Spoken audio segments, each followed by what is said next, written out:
What time is it? Oh, okay. Could we start at 10:28? No? Okay.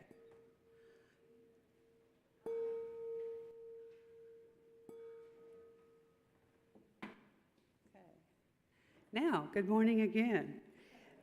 And welcome to the service with the community of First Unitarian Church of Omaha.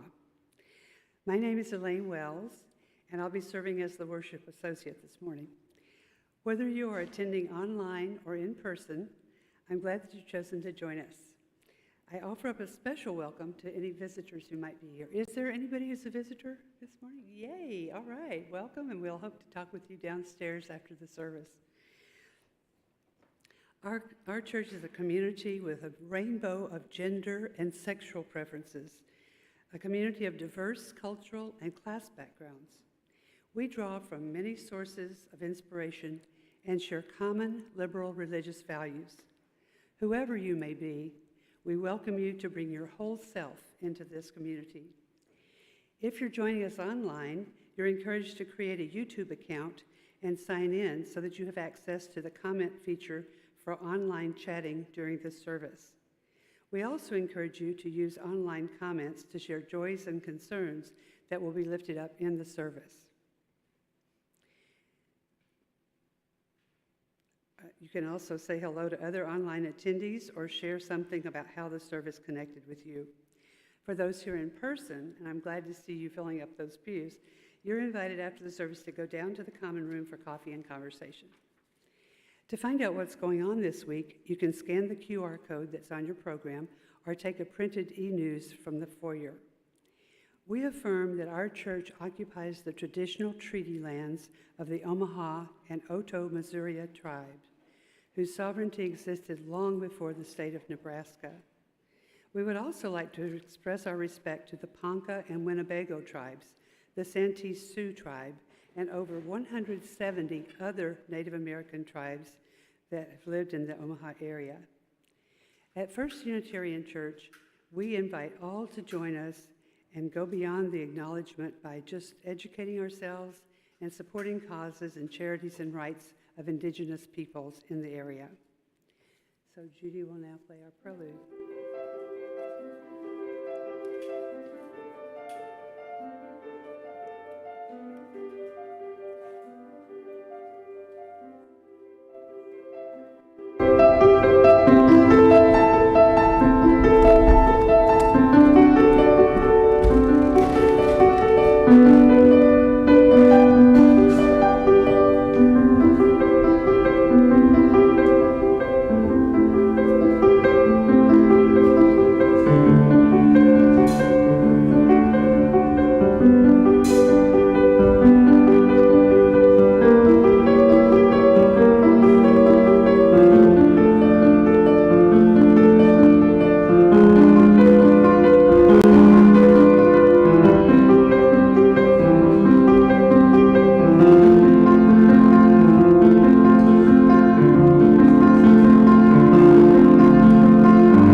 And now I invite you to join with us in the chalice lighting, and Tricia is going to light the chalice, and we will read the words that are in the program, or, I hope,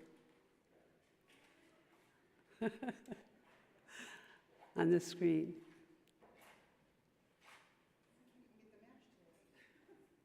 You want me to do it? I know.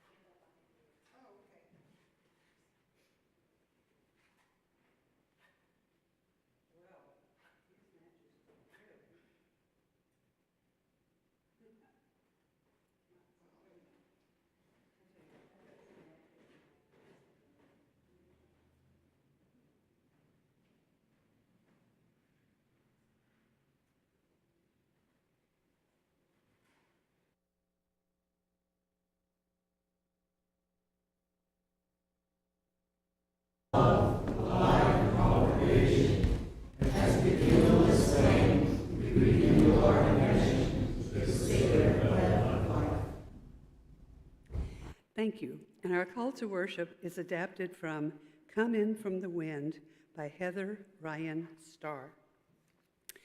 On this day, as with so many Sundays, we come in from the whirling wind, the wind, the bright sun, the push and pull of problems and time, from the tumult of global news and local stories. The pain we hear of, the demands on our spirits, the culture we live in. We come into this sanctuary from that windstorm. When we give our attention to what's going on around and beyond us in the world, we can feel windblown. We need places where we can come and find our grounding once again. Coming in from the wind, coming in from the whirl.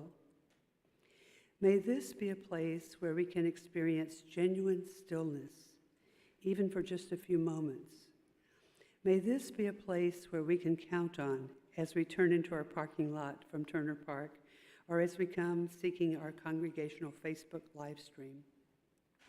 May we feel pulled into a restorative time of learning and nourishment, with a community that generates new zest in us for the dynamic beauty of this world. Come, let us worship together. And now we will sing hymn number 1 in the hymnal, in the gray hymnal, and I'll play that accompaniment for you.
Now we'll have our community offering.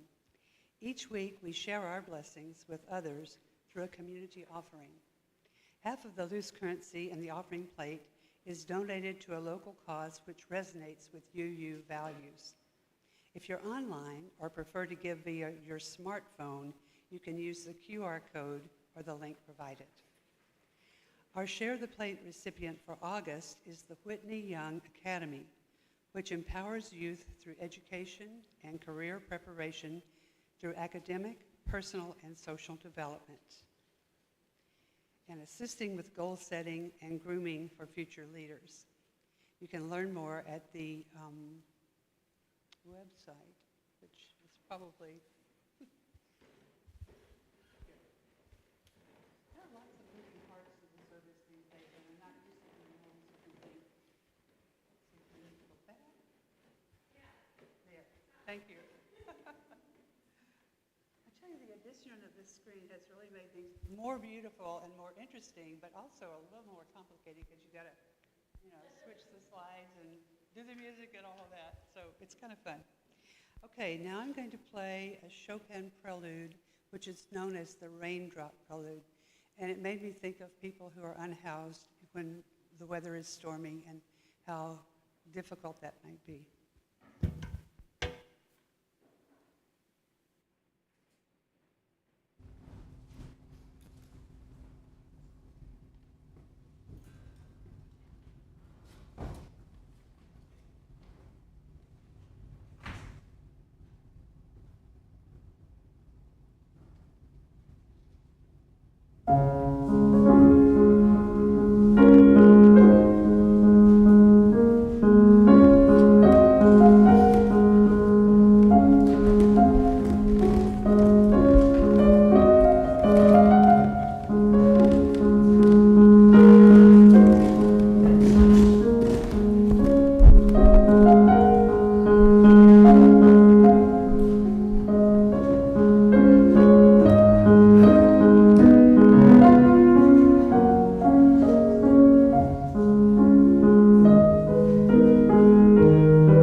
care and centering with joys and concerns. Colin, are there any joys and concerns?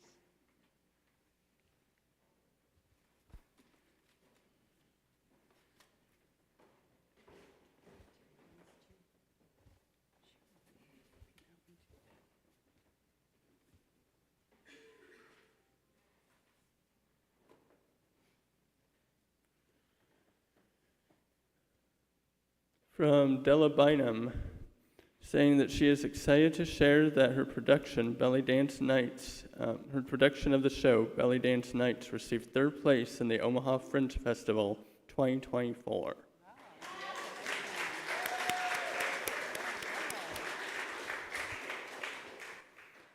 And from Terry Lynn, I'm saying that Lynn Thompson says that Tommy is doing better and looks forward to returning to church when the elevator is working.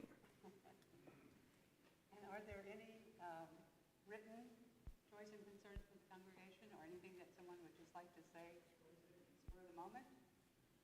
Well, congratulations, Del. Great.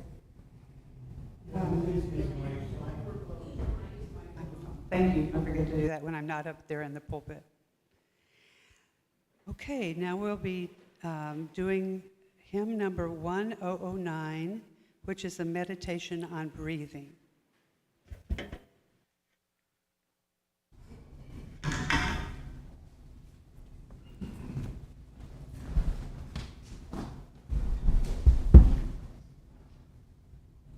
there are 3 parts. First, we're going to sing this.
And now, Tricia Pyatt, after a moment of silence, will introduce our speaker and do a reading that she's created about home.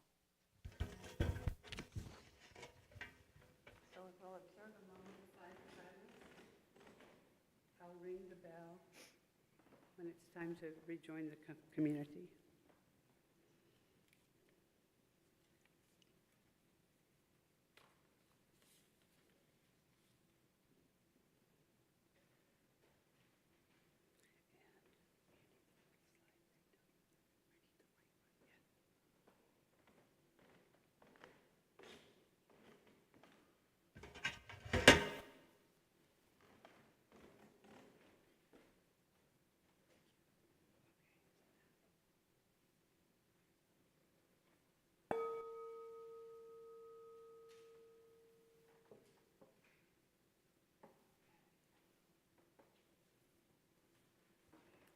Good morning, everybody.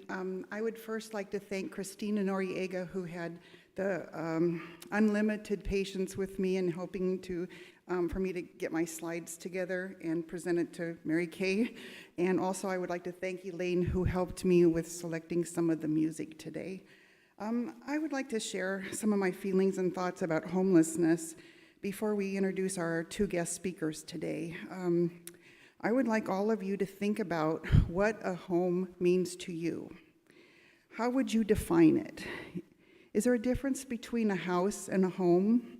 Are the words interchangeable? Is it more than four walls and a roof? And I will switch the slides. Is it, let's see, more than four walls and a roof, an apartment, a condo? Is it movable, as in a mobile home? Or maybe it's a fad like a tiny home. If you live near deep water, you might live in a house on stilts. If you were a bird, you might live in a nest. Sorry. Mark Twain once said that a house could not be a home unless it had a well-petted and well-revered cat. And I happen to agree with him on that. As you can see, there are a lot of different dwellings and different ways to look at them. Some people might think that their metro area is their home. To me, this is my home. This is where I belong. This is a place where we share love, laughter, respect, and sometimes, sadly, sorrow. This is a place where the inner part of me is fed, and on special occasions, even my tummy is fed. My home is a place of peace, of acceptance, and safety. It is where I can learn from my mistakes and still find hugs from people like Douglas. My home is here through the searing heat of summer and the bitter winds of winter. But what security can be found if your home is a makeshift tent, in a cardboard box, was under a bridge, in a city park, an abandoned building? Even worse, what if you were sleeping on a city street? As we listen to our guest speakers today, let us reflect on the faces of the unsheltered among us.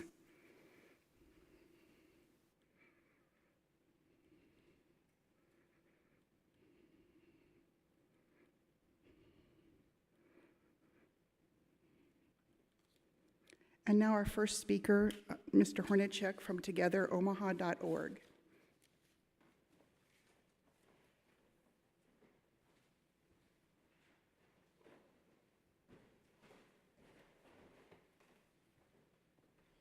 Good morning, everybody. Let's see. Okay, there's the screen. Getting all my technology figured out here. Okay. Perfect. All right, we're in business. Good morning. How's everybody doing? Great. Just thank you for the opportunity to be here this morning and to talk to you a little bit about homelessness and how it's currently impacting our community. I have a few slides to share. I'll talk a little bit about Together, the organization, for those of you that aren't familiar.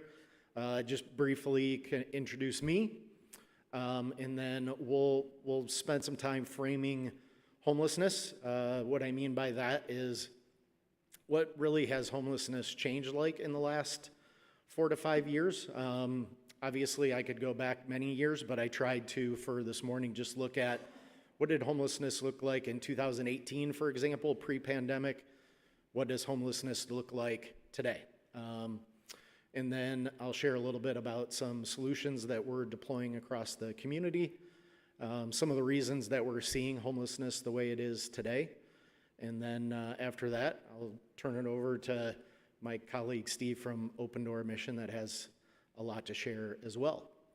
So first, for those of you that aren't familiar with Together, our 50th anniversary is coming up in May, so we have some pretty significant ties to the community. We were actually formed because of the 1975 tornado, if anybody had the experience of living through that. That was an event that obviously is memorable for everybody in the city that was exposed to that. We were formed to meet the needs of those tornado victims back then. What we look like today is an organization that is solely focused on addressing food insecurity and homeless services.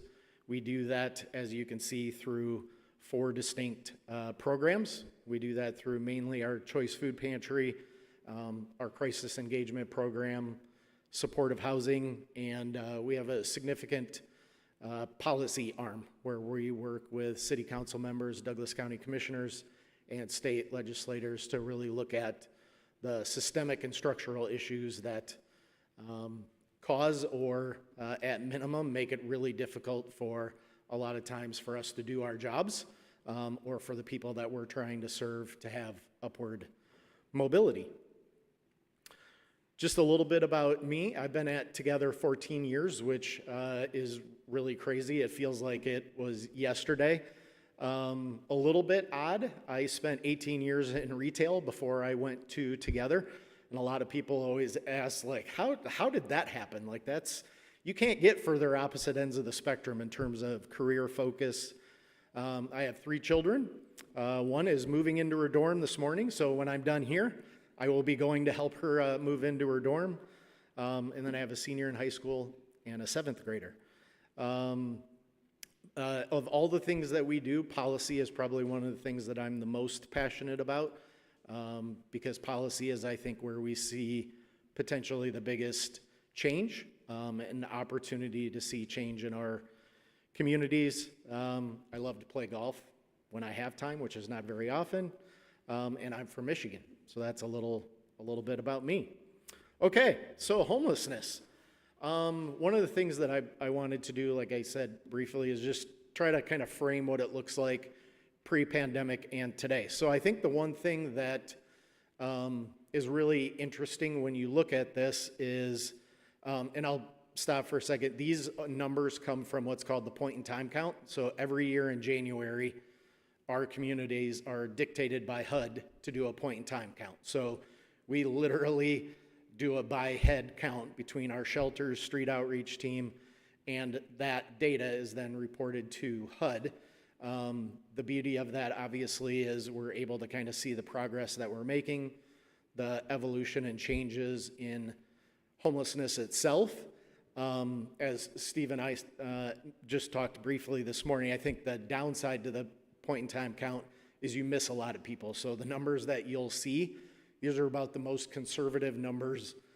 So you probably want to add 25 to 30% to whatever you see, because there's a lot of people we miss.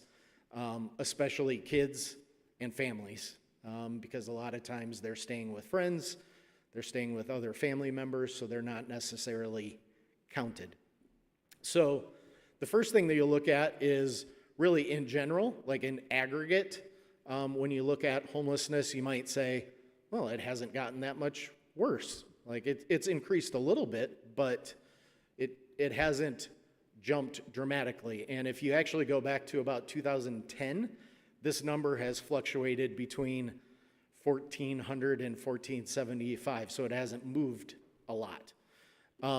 What has changed dramatically, as you can see, is people experiencing unsheltered homelessness and people experiencing chronic homelessness. These are 2 of the subcategories that we've seen significant changes and significant increases in our community in terms of people experiencing homelessness in those areas. Unsheltered homelessness is something that we see every day. We've seen it more in downtown. We've seen more prevalence of people on our street corners, encampments, things like that. Chronic homelessness is a little bit harder to see, if you will. It's not as easy to identify, but is an area that continues to increase. And then I also think it's kind of interesting to look at that in comparison with, again, this is according to the PIT count, shelter capacity. So, according to the PIT count, you can see in terms of individual capacity, we barely, but we have capacity in our community to serve individuals through our shelter system. Steve, that lives on that every day, may say that's not right. Like, that's not accurate, but that's just what the PIT data says. Steve lives that every day. We are not a shelter, so I don't have that experience. And then, as you can see from the data again, our shelter capacity for families is really struggling. We don't have anywhere near the capacity to serve families in our community. So, just from a high-level perspective, that's kind of what people experiencing homelessness in our community looks like. You might also ask, as I mentioned, what about youth? What about families? And if you look at specifically the data, I didn't put those categories on there because according to the data, it hasn't fluctuated much in the last 4 years. But I would tell you anecdotally, it very much feels like youth and family homelessness has increased as well. The data just doesn't really reflect that. And I think a lot of that, again, could be we're just not able to have an accurate count because of how the count happens, for example. So how did we get here? Uh-oh, where did my... So how did we get here? Really, there's a couple, is that blank? I can't. Huh. There's supposed to be bullet points on there. Well, we'll roll with it. So how did we get here? Really, I think the 4 things that I had on there were 1, lack of affordable housing. In the last 5 years, the amount of affordable housing that is accessible to our community members, especially those that are experiencing homelessness, that are trying to move back into permanent housing, the amount of units that are available has decreased significantly. There we go. The second area is really cost of housing. Pre-pandemic, rental housing in Nebraska, or specifically Omaha, went up 45%. And then add post-pandemic on top of that in terms of cost of living increases, just inflation. So even if you're employed full-time, everything's been static, you're getting your standard cost of living increases every year, you are not keeping up with the cost of housing in our community, and so that is also adding to higher increases in homelessness and people really even just being on the brink. That's one thing that we won't really talk about this morning, is the amount of people that are on the brink of losing their housing. That population has grown significantly as well. Like in terms of the lack of housing, for a specific data point, the last report that I saw from the National Low-Income Housing Coalition showed that there are 35 units available for every 100 low-income renters in the state of Nebraska. And so that obviously causes major challenges for people that are trying to maintain their housing, and for organizations like Steve and I's, where our job is to help people and support them and help them ultimately find permanent housing. And when somebody's ready for that step, if we can't find a place that they can move into that they can afford, that is a major barrier for us in being successful. Thank you. And the last one is mental health, behavioral health. So one of the things that contributes a lot to people experiencing chronic homelessness is really the lack of access to behavioral health and mental health supports.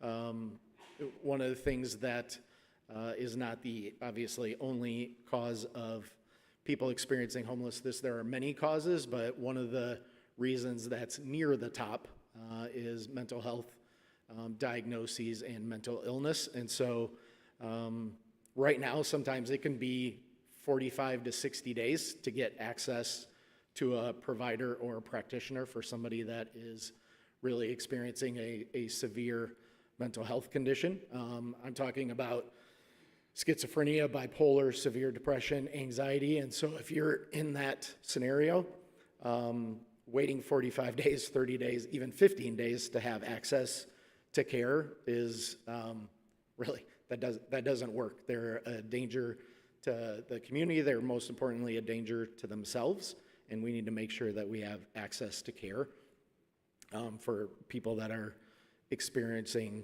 those crises at that point in time. Continuum of solutions. This is really high level, but you might also ask or be kind of curious about, well, like what's happening in the community right now, Mike? What are initiatives or programs that are deployed to really help address people experiencing homelessness at this point?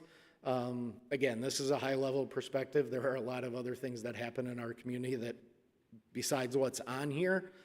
But as a continuum, all of our homeless services providers, again, at a high level, this is kind of the continuum of services that are available from the myriad organizations. So at the very entry point, we have what's called street outreach. So there's a street outreach team that is comprised of many of the homeless service providers in the community. They go out every day, and they really look to engage people that are experiencing unsheltered homelessness.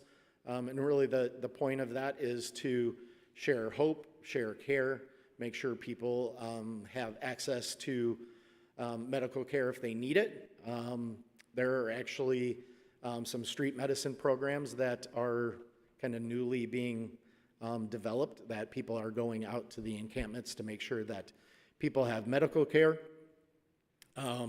Second, obviously, you can see is emergency shelter. I won't cover that because that's Steve's area. Next, I shouldn't have used yellow. I think that says supportive housing. And then the next one is rapid rehousing and permanent supportive housing. Oh, yeah. Thank you. I should remember my own slides. You know that? So after emergency shelter is homeless prevention. This is really the piece that I talked about where we can, at this stage, provide security deposits, first month's rent to people that are experiencing homelessness and ready to take that step to permanent housing. We can remove those barriers by providing short-term case management and some financial supports. The next one is rapid rehousing and permanent supportive housing. This is a step where it's a little bit more like long-term intensive case management. So this is largely supporting individuals that have experienced chronic homelessness in our community, and we can support from 2 years to kind of perpetual if that is the scenario. So this is a 360-degree type of support, at least in terms of Together. That's how we operate those programs. We work through a lot of strategic partnerships to make sure that once people are safely housed and in stable housing, we make sure they have access to medical care, behavioral health supports, workforce development, financial literacy. We make sure that they have all of the services and supports that they need. And all of those first four are really with an ultimate goal of making sure that people exit to permanent housing and they have the ability to work towards stability, self-sufficiency, and independence.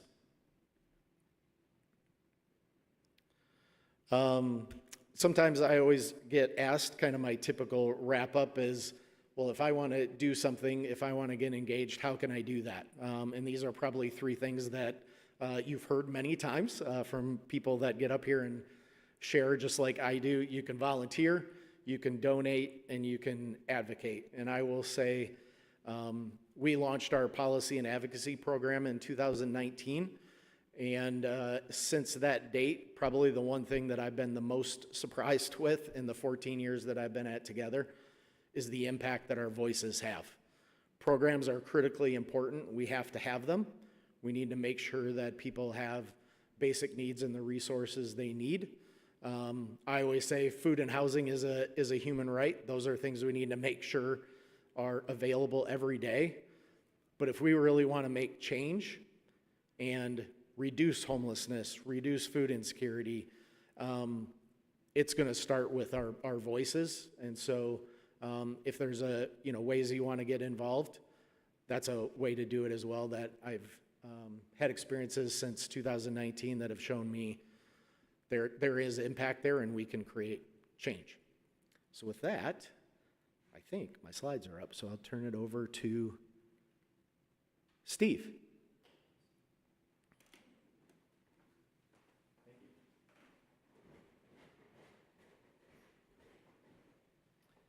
Thank you, Mike, and thank you for including me in this. Open Door Mission is one of the shelters here in town. There's the Sienna Francis Stevens Center, Micah House, New Visions, and across the river we got Joshua House as well. And we all work incredibly well together. Mike actually has 3 of my past employees and at least I think 1 program graduate, maybe more, that's working for him in there. And one of the things I would like to touch base on with Mike is what he said about this street outreach. A lot of times people are confused about what the purpose of street outreach is. The purpose is to build a relationship with an individual, to be able to invite them to come into a shelter or to receive services to get into housing. It's a very long-term thing because, we spent over COVID, we told people, shelter is dangerous, shelter is dangerous, shelter is dangerous. And so a lot of these folks, that is what they know, and to convince them otherwise, whether it's to receive services, to go into a housing development is very difficult. Mental health challenges for that group of individuals that you often see is large. And so it is a lot of relationship building, and it takes a long time to be able to do that. And so people come to shelters. They come to shelters from the street. They come to shelters because they got evicted. They come to shelters because they got kicked out of the house. They come to shelters because they got out of jail, got out of prison. They were exited from the hospital. They were kicked out of the old folks' home. I mean, the oldest person that we've had appear on our front doorstep was an 85-year-old gentleman. And then there's people who have come to the States, and they have their legal documentation, they just can't work. If you can't work, unless you had a big wallet, pretty soon you're going to run out of your money, and so then you're going to have to find things as you're trying to work underneath the table. That's one of the crises that we're right now starting to really experience, is the cost of housing has gone greatly up because there's an overabundance of people who are coming, and there's a lot of under the table kind of things going on, because you can get some families to have 4 people in an apartment or in a house, which is substantially overcrowded, and you can get a lot of money for that compared to renting it to a single individual or a small family. And so there's a lot of things that have just pushed that housing cost just out of reach for so many people, whether you're working or whether you're trying to access services through Mike or one of the other groups that help with housing. So we go out to the streets. We have the prevention. We have the consumer choice pantry. And we have right now about 500 to 600 people on our campus as residents. We're beginning to build a program that is going to add between 200 and 300 places for individuals. That won't happen for the next 3 years because I didn't realize Mike started the same time I did. For 14 years we've been working this thing, and so for 14 years the conversation has been, we need more housing. Well, we rebuilt our campus so that we could, we've about doubled what we had prior to that, and we're going to add at least another almost 50% to our census today, because that's where the need is. And one of the great things about the shelters is that we all work really well together. Sometimes Fred needs a new home because Fred just has irritated everybody and things aren't working out. And so our folks get in contact with the other shelters, and when it's really cold, it usually happens, right? When you saw the numbers of over 166% for families, that 96% must have been during the warm part of January, because we were at a negative 50 beds, for about 2 weeks, and we averaged for all of January negative 40. And most of this month, most of this year, we've been negative beds. And that means you get a mat on the floor, you get to sleep with your head on the table with a pillow and a blanket. So we're all trying to work together very well. And it doesn't matter who you are. The one group of individuals that have some limitations in the community are people who are registered sex offenders. And that is a difficulty for some of the ways that people have received money and also some of the campus issues they go through. But besides that, if you're a homeless individual, whether you're documented or undocumented, if you're a family and you're a family with 2 dads and kids, the biggest challenge you have to have is minor children, right? And so that's one way the money is available, is the way that they've described it. And so we work to get everybody housed, and that's our goal. And at Open Door Mission, we work to try to remove all the encumbrances for you to be successful for when you leave, because that's what we want. We don't want you to come back and reuse our services, unlike retail, where they want you to keep coming back. We want to be one and done for you, and so we help you with getting employment, getting education, getting your mental health, getting your physical health taken care of, getting rid of your warrants, doing all of those things so that you'll be ready to go. And it's very similar at Sienna. It's very similar at Stevens Center and Micah House over there. Everybody is working on trying to get people so they don't need our services. We'd love them to come back and volunteer. We love some of our, we have over 40% of our employees are program graduates, and so they personally have experienced homelessness, and so they're able to really relate well. In this season of things now, we have five individuals who are Native, which is huge, because for the longest period of time, we did not have that connection, and we get a lot of folks from northern Nebraska, South Dakota, coming down here. And so we've been able to help folks in that regards as well. So one thing that you can know, Omaha is a unique place.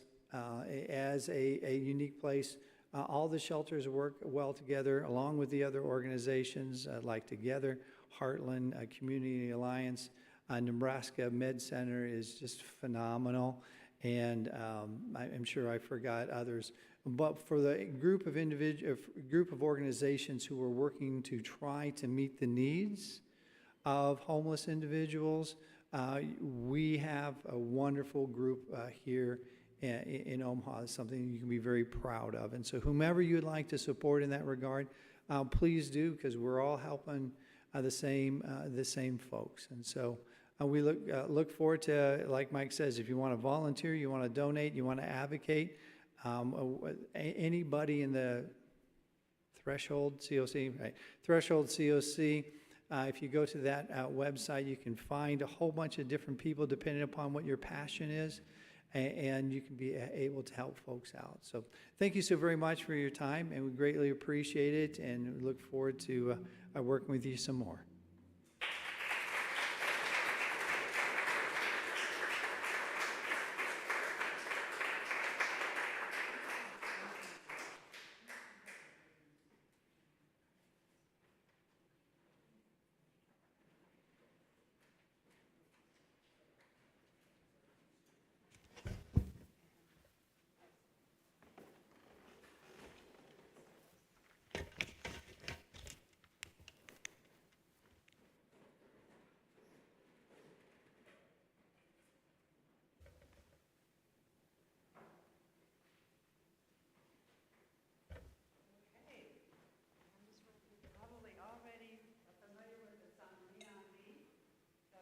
Join in, hear the words, and if you'd like to see it, the hymnal is Teal Hymnal 1021.